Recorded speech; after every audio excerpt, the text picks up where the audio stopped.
तर शेतजमिनीच्या सीमारेषेवरून वाद आहे. शेजाऱ्याने तुमच्या जमिनीवर अतिक्रमण केले आहे. तर आता महाराष्ट्र शासनाने 14 जुलै 2026 रोजी एक महत्त्वाचे परिपत्रक जारी केले आहे. तर या GR मध्ये सीमारेषा निश्चित झाल्यानंतर अतिक्रमण हटवण्यासाठी एक समान नियम लागू करण्यात आले आहेत. तर या व्हिडिओमध्ये आपण हा GR अगदी सोप्या भाषेत जाणून घेणार आहोत. नमस्कार मित्रांनो, तर आज आपण महसूल विभागाच्या 14 जुलै 2026 रोजीच्या महत्त्वाच्या शासन परिपत्रकाची माहिती पाहणार आहोत.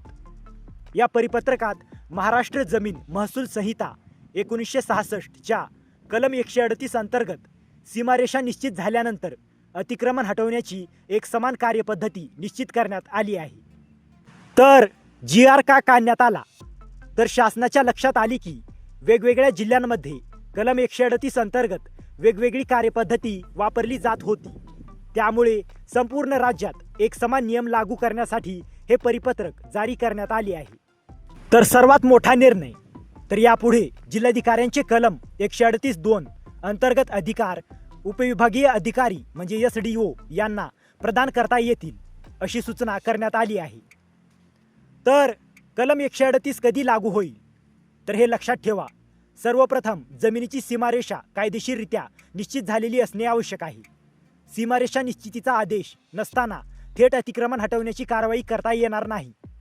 तर सीमारेषा कशाच्या आधारावर ठरवली जाईल? तर अधिकृत महसुली नोंदीच्या आधारेच सीमारेषा निश्चित केली जाईल. उदाहरणार्थ, अधिकृत भूमापन अभिलेख, मूळ टिपण, गाव नकाशा, फेरमोजणी अभिलेख, हद्दखून आणि क्षेत्रमोजणी पत्रक यांच्या आधारेच सीमारेषा निश्चित केली जाईल. फक्त खाजगी कागदपत्रांच्या आधारे आदेश देता येणार नाही. गरज असल्यास प्रत्यक्ष स्थळ पाहणीही केली जाईल. तर आदेशामध्ये काय नमूद असणे आवश्यक? तर कलम 138 अंतर्गत दिलेला आदेश स्पीकिंग ऑर्डर म्हणजे कारणांसह असणे आवश्यक आहे. त्यामध्ये सर्वे किंवा गट क्रमांक, सीमारेषा निश्चितीचा तपशील, मोजणीचा आधार, अतिक्रमित क्षेत्र, दोन्ही पक्षांचे म्हणणे आणि निष्कर्ष या बाबी स्पष्ट असतील. नंतर महसूल अधिकाऱ्यांच्या अधिकारांची मर्यादा. तर महत्त्वाची बाब म्हणजे महसूल अधिकारी फक्त सीमारेषा निश्चितीनंतर ताबा काढून देण्याबाबत निर्णय घेऊ शकतात.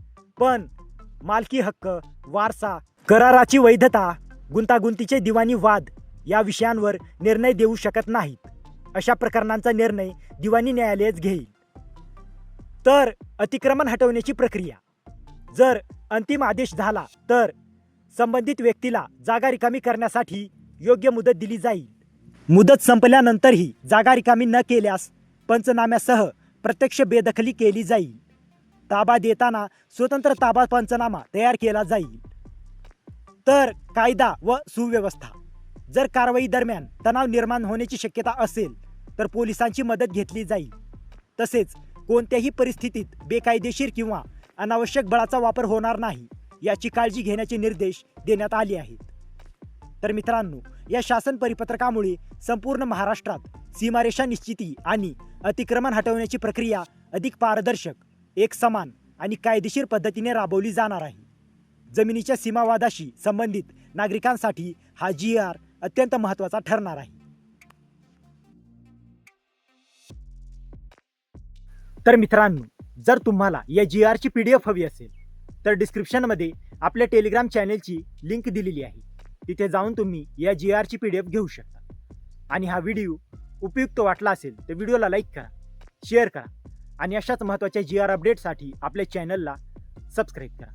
तर मित्रांनो, भेटूया अशाच एका महत्त्वाच्या पुढच्या व्हिडिओमध्ये. जय हिंद, जय महाराष्ट्र.